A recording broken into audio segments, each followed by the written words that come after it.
We are following breaking news out of Thailand at this hour, what everyone has been waiting for. Authorities say that high-risk operation is now underway. They are going to try and pull out that youth football team out of that flooded cave where they have been trapped. Just minutes ago, the local governor called it D-Day. Media and non-essential personnel have been moved from the campsite near that cave entrance. For the latest now, we now go to CNN's David McKenzie, who's been following all of this from northern Thailand. And I cannot imagine how high the stakes are right now, especially for those families who have to hear that, you know, their loved ones are going to be going through one of the most treacherous journeys of anyone's life, really. Well, that's right. It's a rescue attempt like no other, they call it. And in the mountains past this vehicle behind me, those boys will start this journey out through this cave system. And the governor is calling it D-Day, saying around 40 minutes ago, local time, they started this operation. 13 international divers moving into that Chamber 3 where the underground operations center is based, Paula. From there, it seems like individually or in small groups, those highly specialized divers will move through those narrow chambers and get those boys, most likely one by one, with full face masks. You know, they say the clock is ticking. The rain is already lightly falling, and this means that window will be closing. They said it could fall heavily. The waters could be rushing in and inundating the teams and those boys. So, Paula, they have this limited window. They wouldn't be doing this dangerous rescue if it wasn't the only option they had to get these boys out. Now, I just want our viewers to imagine this. You, between 11 and 16 years old, you've been there for 16 days now in the depths of that cavern. The air is running low. You've been able to communicate, send messages, notes of love and aspiration to your family. And now you have to make this journey, probably manhandled by these specialist divers, at times through gaps as narrow as this. They might have to push the boys through those gaps, not even hold on to them, next to them in those periods. And while this has started, it certainly hasn't finished, Paula. It could take hours from this moment where they pulled the trigger on D-Day here in Thailand for these boys to get out, and hours longer for those parents to know whether their child will make it. Paula? Just excruciating. And some questions here. Bear with us if we don't have the answers, but David, give it your best shot. You're talking about hours. Is there any sense that they give any indication about whether or not they would be pulling them out one by one and how long that would take, or if they'd be trying to pull them out as a group? They can't pull them out as a group, just technically speaking. You know, in this mountain behind me, if you can imagine it, there is a cave system that runs almost 2 miles under the ground. Where the boys are sitting in that beach where they've been hunkered down, there's a narrow passageway from there to the command center. They've managed to pull a lot of water out 24/7, pulling that water out, pumping it down those valleys. But if the rain comes, the water could flow back in.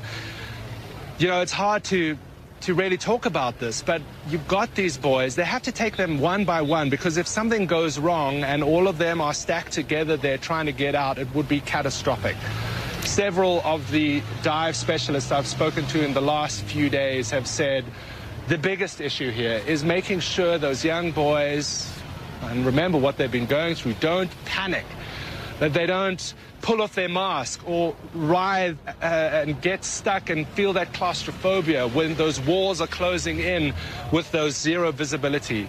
You know, they're confident that they can manage this. The best teams in the world are here, flown over from the US, the UK, from China, all across the world, military teams joined by recreational divers and specialist British divers who are seen as the best in the world. So, if there is a chance to get these 12 boys and their coach out, this team is the best on the globe to do it. But it's not going to be easy, and we'll have an agonizing wait in the coming hours to see if they can pull this extraordinary rescue off. Crucially, Paula, the governor said that they got the permission from these parents to do this operation. Everyone's on board on this, but the wait will be horrendous. They've closed off that area. They've moved the press away from the mountain. You can totally understand that. They need that privacy. The governor is saying that they've got medical teams at the ready. They've been planning for every possible scenario. The boys will be taken to area hospitals, either by road, possibly by helicopter. The hope is that they can walk out of there, but, you know, they're preparing for the worst and hoping for the best. Paula? Yeah, so interesting that they went to the parents to try and get some kind of permission. You could imagine how excruciating those conversations were, especially as they were outlining the risks to those boys, as you just did. You know, they described them, the authorities described them as very ready to get out. That had to be the understatement of their lives. And at the same time, have you been discussing with authorities there the fact that, you know, what is their mental and physical shape at this point, beyond the fact that they are, of course, very ready to get out of there?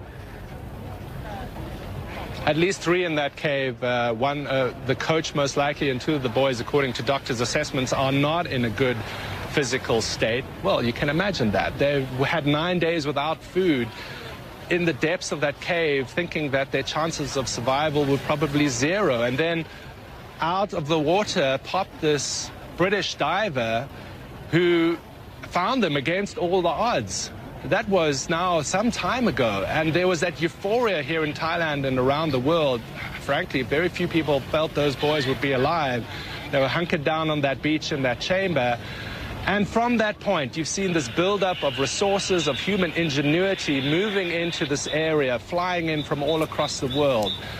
This is an extraordinary rescue attempt, but you can't forget the predicament of these families. They've sent handwritten notes in Thai on scrap paper. We talked yesterday about the boy, Tun is his nickname, or Titun. He's the youngest, 11 years old. He sent out a message, handwritten, saying, you know, Mom, Dad, I just want to come out. I want to have fried chicken. I want to just eat food. You know, the basic survival necessities are what one starts to think about in these circumstances. The mother wrote back, said she's going to be waiting by the entrance of that cave, that he's the only one for her, that, you know, they'll take him to that fried chicken joint in town. They'll share that meal. So there's this optimism and hope in this community here.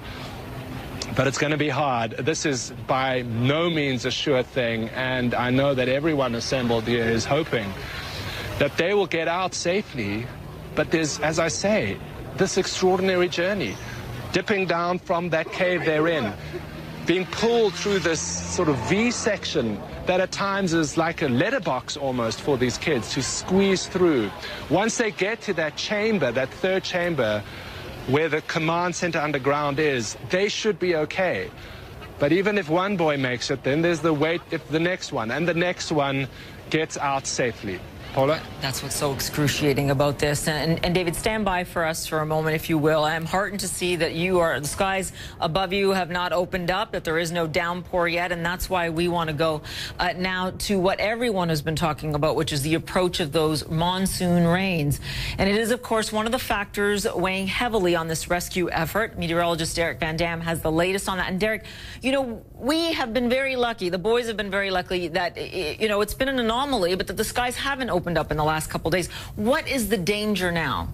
Well, what we've been noticing, Paula, is that the satellite that we investigate and kind of break apart here in the CNN Weather Department to disseminate whether or not it's raining within this particular area has seen an influx of moisture, cloud cover. This is what we would expect this time of year. The rainy season begins in July, lasts right through October, and just as we've been warning the past couple of days, cloud cover has lifted in across northern Thailand into Laos as well as parts of Myanmar. Here's the Chiang Rai region, and you can just see the influx of cloud cover and moisture. And one thing to take note of as well, just because it's not necessarily raining where David Mackenzie is located, where the boys are located, remember, water seeks its own level, so it could be raining at an adjacent mountaintop, and that water will seep down into the valley valleys, potentially entering the cave system.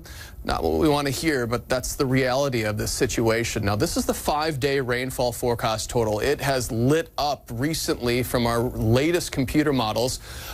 I've broken it down day by day so to show you exactly what we're expecting. At least through the rest of Sunday, remember it's midday Sunday there, we could get another 8 millimeters of rain. This compared to no rainfall that we've experienced over the past few days, aside from a few showers. But look how it ramps up, Paula, as we head into the middle of the week. So time is of the essence. We all know that. And we are just thinking of these boys and that soccer coach right now.